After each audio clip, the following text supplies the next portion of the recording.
الحمد لله نحمده ونستعينه ونستغفره ونؤمن به ونتوكل عليه ونعوذ بالله من شرور أنفسنا ومن سيئات أعمالنا من يهده الله فلا مضل له ومن يضلله فلا هادي له ونشهد أن لا إله إلا الله وحده لا شريك له ونشهد أن سيدنا ونبينا ومولانا محمدا عبده ورسوله صلى الله تعالى عليه وعلى آله وأصحابه وبارك وسلم تسليما كثيرا أما بعد فأعوذ بالله من الشيطان الرجيم بسم الله الرحمن الرحيم الذين قال لهم الناس إن الناس قد جمعوا لكم فاخشوهم فزادهم إيمانا وقالوا حسبنا الله ونعم الوكيل فانقلبوا بنعمة من الله وفضل لم يمسسهم سوء واتبعوا رضوان الله والله ذو فضل عظيم إنما ذلكم الشيطان يخوف أولياءه فلا تخافوهم وخافون إن كنتم مؤمنين صدق الله العظيم۔ میرے محترم بھائی اور دوستو، اللہ تعالیٰ نے قرآن کریم میں ہم سب کو اپنے سے مانگنے کا حکم فرمایا ہے کہ تم ہم سے مانگو، ہم سے سوال کرو، ہمارے سامنے دعا مانگو۔ ادعونی استجب لکم، مجھ سے مانگو میں تمہاری دعائیں قبول کروں گا۔ اللہ نے خود ہی مانگنے کا حکم فرمایا ہے اور قبولیت کا وعدہ بھی فرمایا، اس لیے کہ اللہ ہی وہ ہے جو میرا اور آپ کا خالق ہے، میرا اور آپ کا مالک ہے، میری اور آپ کی ضرورتیں وہی پوری کرنے والا ہے۔ فاللہ هو الولی، اللہ تمہارا کارساز ہے، اللہ تمہارا کام بنانے والا ہے۔ وہو یحیی الموتى، اور مردوں کو وہی زندہ کرے گا۔ اللہ یوں کہہ رہا ہے کہ ہم تمہارے کام بنانے والے ہیں، اس لیے مانگنا تم کو ہم سے ہے، دوسروں سے نہ مانگو۔ اللہ هو الولی، ولی کس کو کہتے ہیں؟ ولی کہتے ہیں کارساز، کام بنانے والا، کام بنانے والا۔ عجیب و غریب بات یہاں قرآن کریم میں اللہ تعالیٰ نے ولی کے ساتھ یہ ذکر کیا کہ وَهُوَ يُحْيِي الْمَوْتَى۔ مطلب کیا ہے پوری آیت کا؟ اللہ تمہارا کام بنانے والا ہے اور وہ مردوں کو زندہ کرے گا۔ اب یہ بات میں جوڑ کیا ہے؟ ایک طرف فرمایا کام بنانے والا اور ایک طرف فرمایا اسی کے ساتھ ساتھ کہ وہ مردوں کو زندہ کرے گا۔ دونوں باتوں میں کیا جوڑ ہے؟ فرماتے ہیں کہ مردوں کو زندہ کرنا یہ ایک ایسی طاقت ہے جو سوائے اللہ کے کسی اور کے اختیار میں نہیں ہے۔ ایک مرتبہ انسان کے بدن سے روح نکل گئی، اس کا چیپٹر پورا ہو گیا۔ ساری دنیا کی طاقت لگا دو، روح واپس نہیں کر سکتے۔ ساری دنیا کی طاقت آ جائے، دنیا تو کتنی ترقی کر گئی آج، لیکن ایک مرتبہ جب کسی کے جسم سے روح نکل کے چلی گئی تو اب کوئی اس کو واپس نہیں لا سکتا ہے۔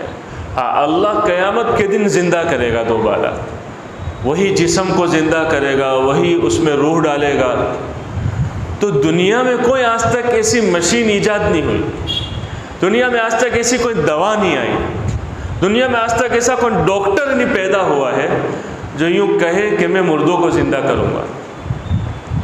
کوئی نہیں کر سکتا، یہ صرف اللہ کر سکتا ہے اور اللہ کرے گا. تو یہ ایک ایسا کام ہے جو صرف اللہ ہی کر سکتا ہے. تو اللہ مجھے اور آپ کو اپنی صفت ولی ہونے کے ساتھ ساتھ یہ بات بتلا کر یوں کہنا چاہ رہا ہے، اللہ تمہارا کارساز ہے، وہ مردوں کو زندہ کرے گا، کہ اے میرے بندو یہ بات کان کھول کر سنو، ہم وہ ہیں جو مردوں کو زندہ کریں گے، جو وہ کام کریں گے جو کوئی نہیں کر سکتا ہے. ہم اتنی بڑی طاقتوں کے مالک ہیں اور اتنا بڑا کام کرنے والے ہیں.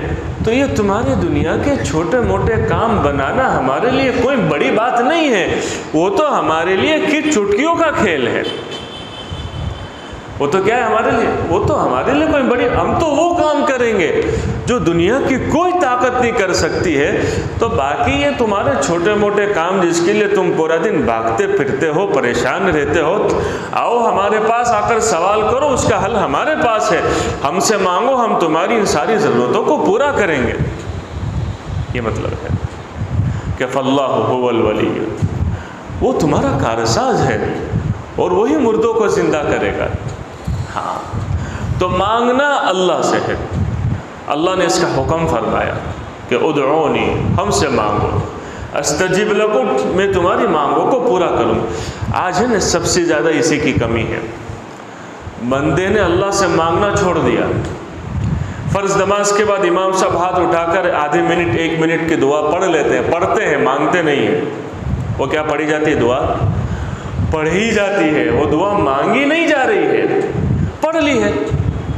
بھائی پڑھنا اور چیز ہے، مانگنا اور چیز ہے. میں نے اور آپ نے پیچھے ہاتھ اٹھا لیے، جب کا برحمتک یا ارحم الراحمین، ہم نے بھی ہاتھ نیچے کر لیا. اب کیا ہوا کیا نہیں کچھ عطا پتہ نہیں ہے. ایک آدمی سے پوچھا گیا روزانہ کتنے منٹ دعا مانگتا ہے؟ تو کہیں 10 منٹ. 10 منٹ بہت بڑی بات ہے. پھر اس سے مزید وضاحت کی گئی 10 منٹ کب مانگتا ہے؟ ہر نماز کے بعد امام 2 منٹ ہاتھ اٹھاتے ہیں نا، تو میری 2 منٹ ملا کے 5 نمازوں کی 10 منٹ ہو جاتی ہے. ایسا نہیں ہے. مانگنے کے لیے وقت نکالنا ہے، اس کی سب سے زیادہ کمی ہے. انسان کو چاہیے، ایمان والے کو، کہ روزانہ کچھ نہ کچھ اللہ کے سامنے مانگنے کے لیے اپنا وقت نکالے. اس سے بندے کا اللہ سے تعلق پیدا ہوتا ہے، اللہ کے ذات پر یقین آتا ہے، اللہ پر بھروسہ آتا ہے.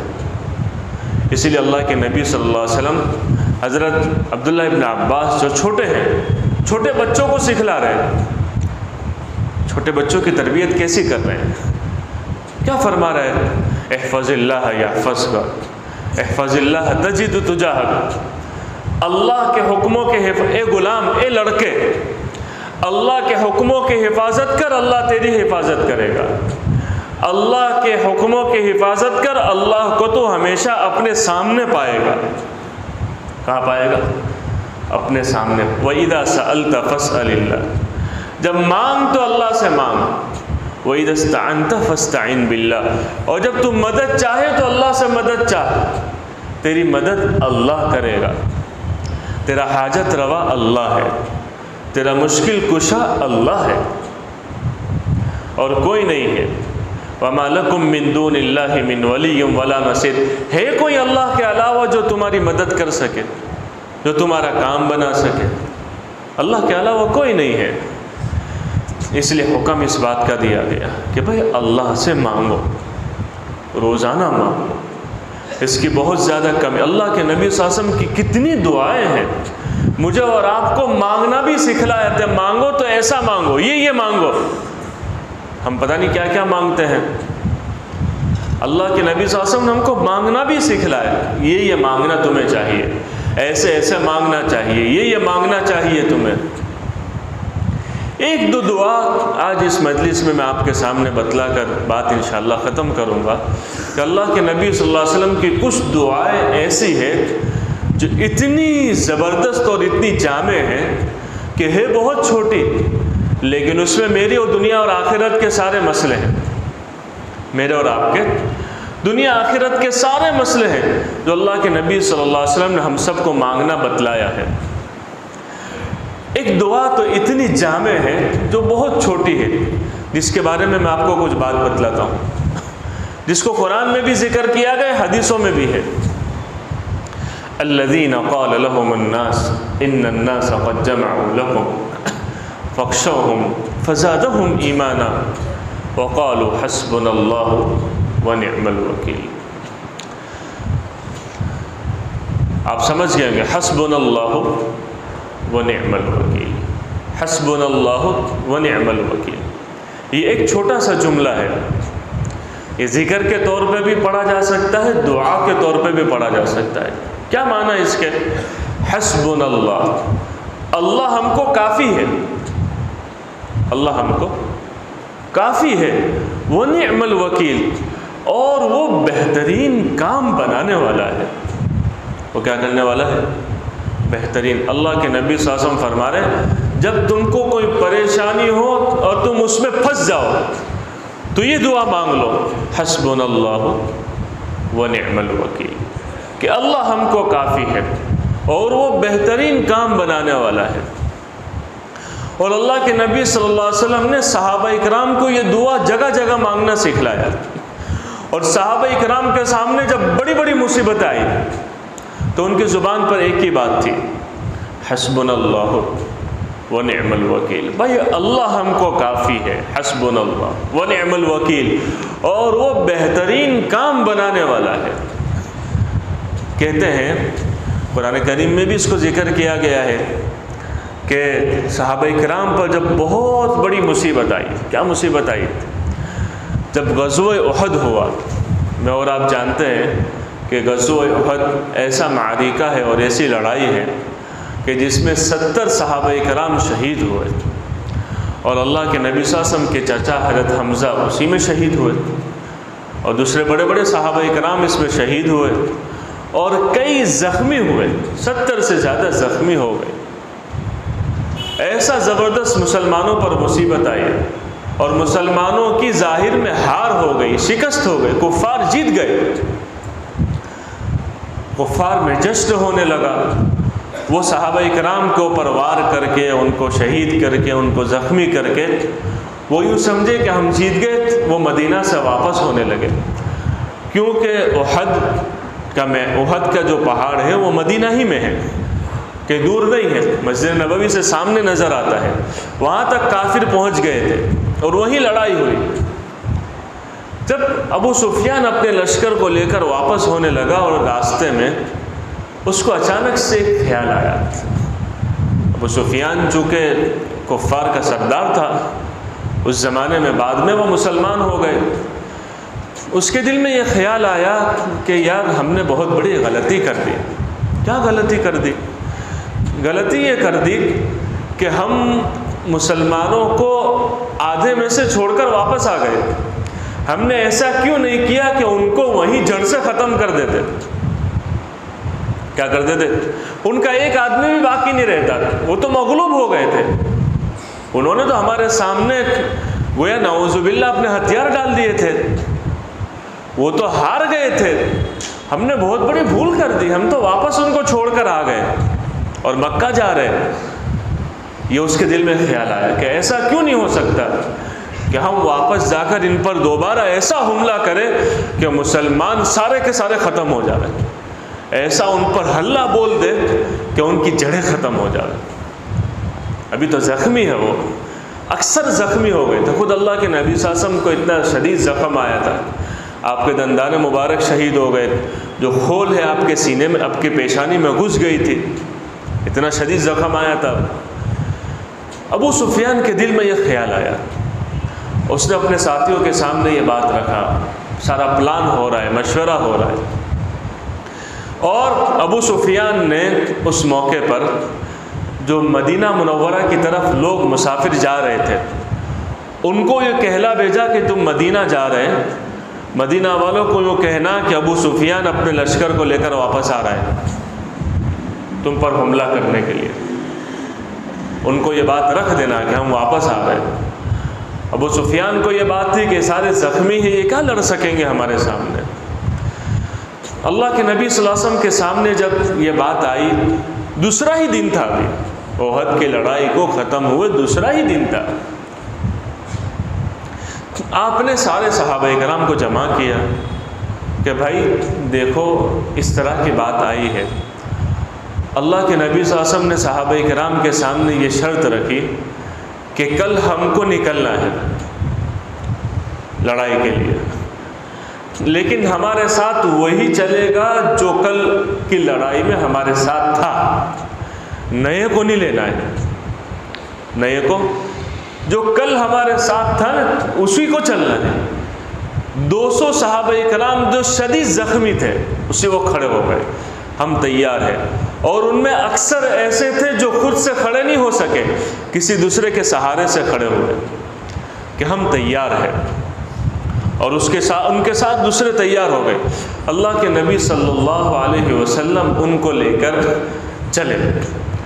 آپ ان کو لے کر مدینہ سے 8 میل کی مسافت پر ایک جگہ ہے حمراء الاسد، وہاں پہنچے اور وہاں ٹھہر گئے.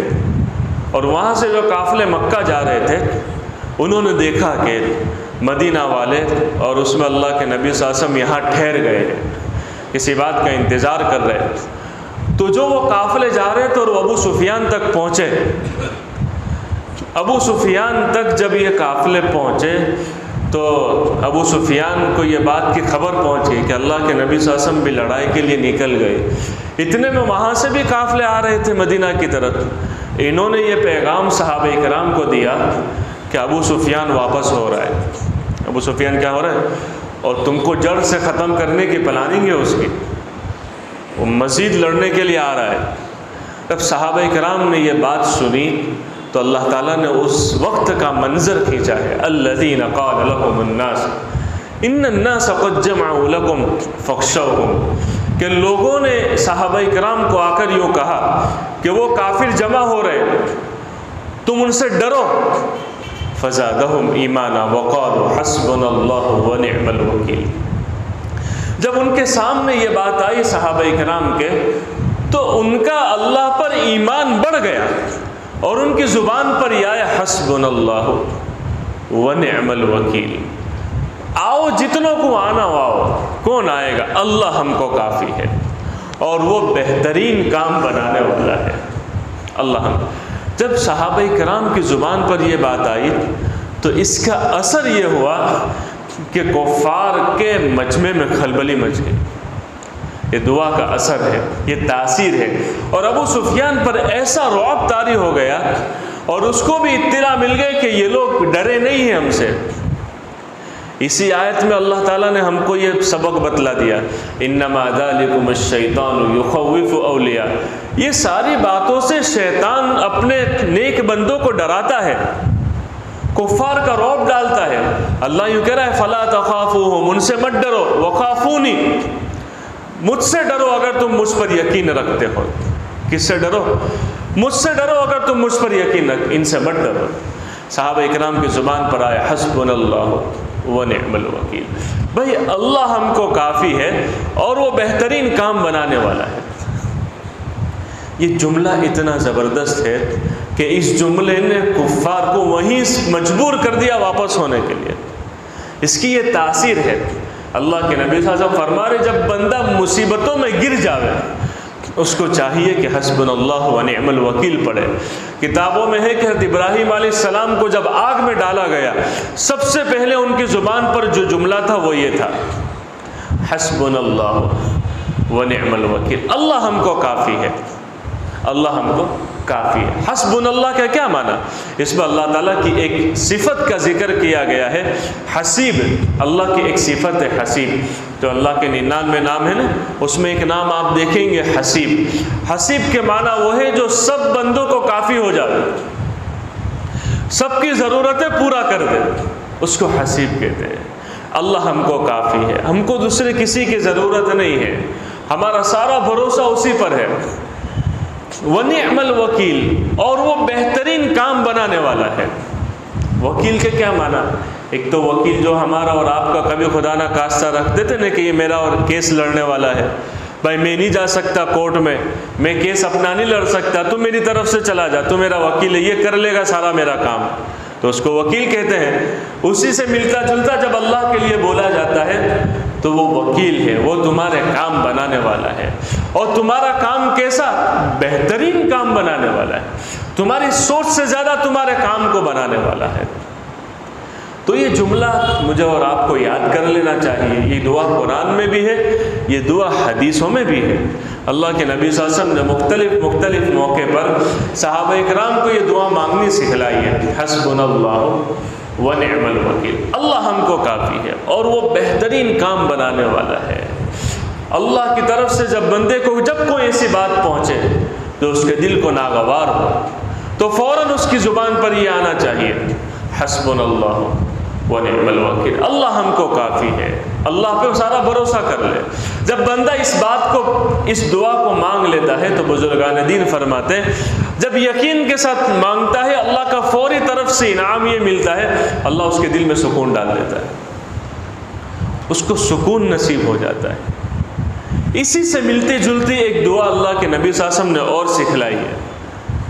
آپ نے فرمایا جو بندہ صبح میں یہ دعا 7 مرتبہ پڑھ لے، چاہے یقین کے ساتھ پڑھے یا بغیر یقین کے، اللہ پورے دن کے کاموں کے لیے اس کو کافی ہو جائے گا۔ حسبی اللہ لا الہ الا ہو علیہ توکلت وہو رب العرش العظیم۔ آپ نے فرمایا صبح میں 7 مرتبہ پڑھ لے، چاہے تمہارے دل میں یقین ہو یا نہ ہو، اللہ پورے دن کے اس کے کاموں کے لیے کافی ہے۔ حسبی اللہ، اسی ملتا جلتا مضمون ہے لا الہ الا ہو علیہ، یہ دعا قرآن میں بھی ہے، حدیث میں بھی ہے۔ حسبی اللہ، کیا مطلب اس کا؟ اللہ مجھے کافی ہے۔ اللہ کون ہے؟ مجھے اللہ کا، جیسے بندے کو کسی پر جو ہے وہ بھروسہ ہوتا ہے نا کہ اپنے کو خدا نہ خواستہ جب کوئی کام پڑے گا، کوئی میرے اوپر آ کے کوئی مصیبت آ جائے گی یا کوئی مجھ پر کوئی دباؤ ڈالے گا، اپنے فلاں سے تعلقات ہیں نا، وہ کافی ہے، دیکھ لے گا میرا کام۔ یہاں بندہ اللہ کو کہہ رہا ہے اللہ مجھے کافی ہے۔ حسبی اللہ لا الہ الا ہو، نہیں ہے کوئی معبود سوائے اللہ کے، علیہ توکلت، میں نے بھروسہ اسی پر کیا ہے۔ کس پر بھروسہ کیا؟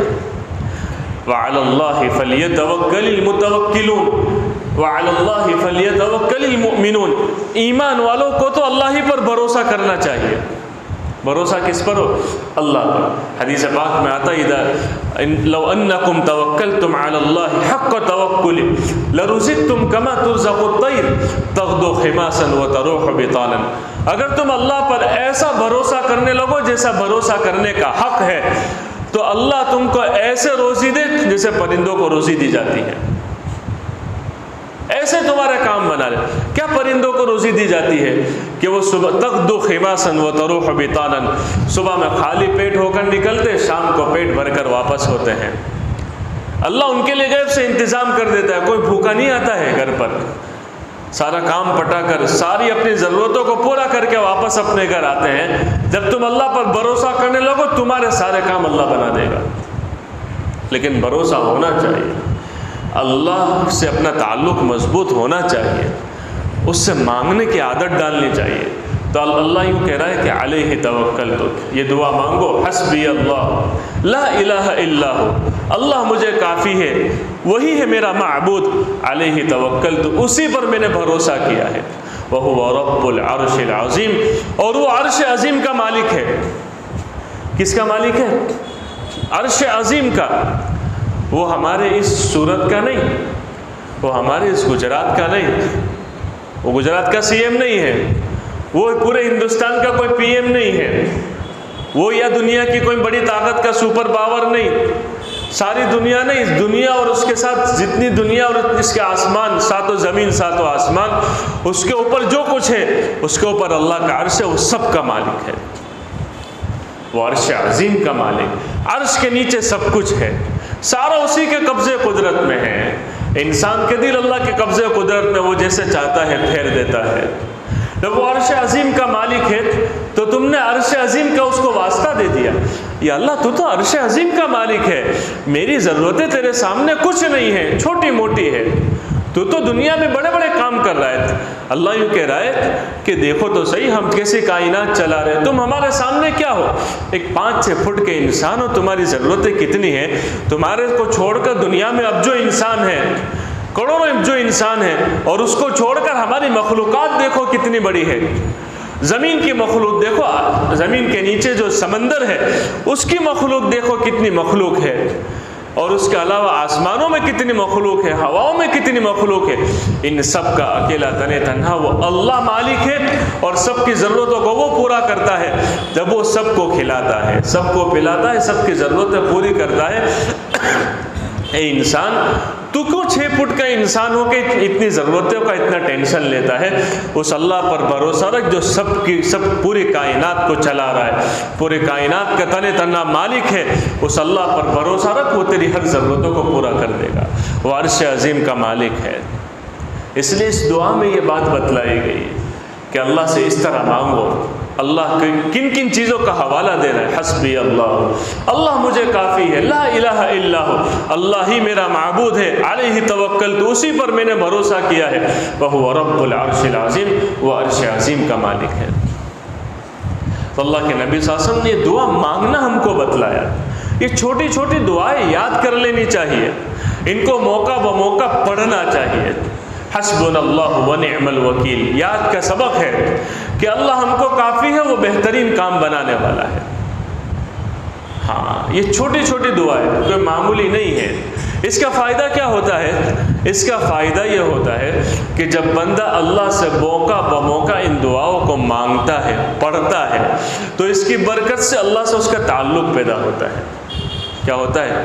ہر موقع پر جب بندہ دعائیں مانگنے کی عادت ڈالتا ہے نا، ہر موقع، مسجد آیا دعا مانگی، باہر نکلا دعا مانگی، راستے میں دعا مانگی، گھر میں داخل ہوا اللہ کے سامنے مانگا، گھر سے نکلا مانگا، یہ جو مختلف موقع کی جو دعائیں بتلائی گئی نا، یہ اسی لیے بتلائی گئی ہے کہ بندہ جب مانگتا رہے تو اس کا اللہ سے تعلق بنا رہے، اس کا کیا رہے۔ یہ چھوٹی چھوٹی دعائیں معمولی نہیں ہے جو ہم کو موقع بموقع پڑھنے کے لیے سکھلائی گئی ہے کہ کھانے سے پہلے یہ پڑھو، کھانے کے بعد یہ پڑھو، سونے سے پہلے یہ پڑھو، سونے کے بعد یہ پڑھو، یہ کہیں جاؤ تو یہ پڑھو، فلاں موقع پر یہ پڑھو۔ یہ چھوٹی چھوٹی دعائیں کوئی معمولی نہیں ہے، اس میں مطلبوں کے خزانے چھپے ہوئے ہیں، اللہ کے نبی صلی اللہ علیہ وسلم کی زبان مبارک سے نکلی ہوئی دعائیں ہیں۔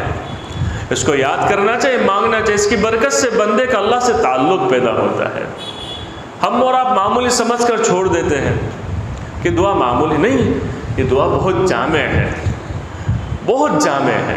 بعض دعائیں ایسی ہیں کہ جس کا اثر انسان کی زندگی پر بہت پڑتا ہے، بہت پڑتا ہے۔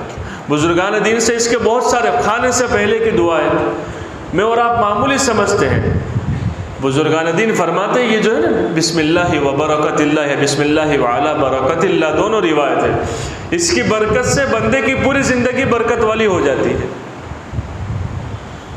اور بعض بزرگ فرماتے ہیں اس کی برکت سے اللہ اس کے قرض کو اتار دیتا ہے۔ دعائیں معمولی نہیں ہیں۔ حسبنا اللہ ونعم الوکیل۔ آج کی اس بیان میں ایک سبق یاد کر لیجیے، اس پر میں نے پورے آدھے گھنٹے کی بات آپ کو بتلائی۔ ایک دعا جو قرآن اور حدیث میں ایسی بہترین آئی ہے کہ جس کو مجھے اور آپ کو مانگنا ہے ہر موقع پر، اور مانگنے کی عادت ڈالنی ہے، حسبنا اللہ ونعم الوکیل، کہ اللہ ہم کو کافی ہے اور وہ بہترین ہمارا کام بنانے والا ہے۔ موقع بموقع اللہ سے مانگنے کی عادت ڈالیں، صرف فرض نمازوں کے بعد نہیں۔ میں اور آپ کی کیا عادت ہو گئی کہ فرض نماز کے بعد 1 منٹ مانگ لیا، نہیں، دعا کے لیے وقت نکالیں، روزانہ 5 منٹ 10 منٹ 5 منٹ سے شروع کریں۔ ہمارے یہاں ایک مزاج یہ بن گیا ہے کہ اجتماعی دعاؤں کی عادت پڑ گئی، کہیں ختم کی دعا ہے، کہیں فلاں موقع پر دعا ہے، اجتماعی دعاؤں میں بندے بھاگتے ہیں کہ فلاں بزرگ کی دعا ہے۔ بھائی اصل دعا انفرادی ہے، مولانا ابراہیم صاحب فرماتے ہیں اصل انفرادی دعا ہے۔ اجتماعی دعا تو تعلیم کے لیے ہے کہ تم کو آ جاوے کہ مانگنا کیسے۔ اصل تو بندہ انفرادی اللہ سے مانگے، اکیلا وہ ہو اور اس کا اللہ ہو، درمیان میں کوئی نہ ہو، اس طرح اللہ سے مانگنے کی عادت ڈالیں، انفرادی دعاؤں کا اہتمام کریں۔ اور پھر موقع بموقع کی یہ دعا ہے، اس میں نے آج آپ کو ایک دعا بتلائی، حسبنا اللہ ونعم الوکیل۔ آدمی اس کو چلتے پھرتے پڑھے، جب یاد آوے پڑھے، اس کی برکتیں زندگیوں میں دیکھے گا۔ کیا معنی ہے اس کا؟ حسبنا اللہ، اللہ ہم کو کافی ہے، ونعم الوکیل، اور وہ بہترین کام بنانے والا ہے۔ اللہ تعالیٰ ہم سب کو عمل کی توفیق عطا فرمائے۔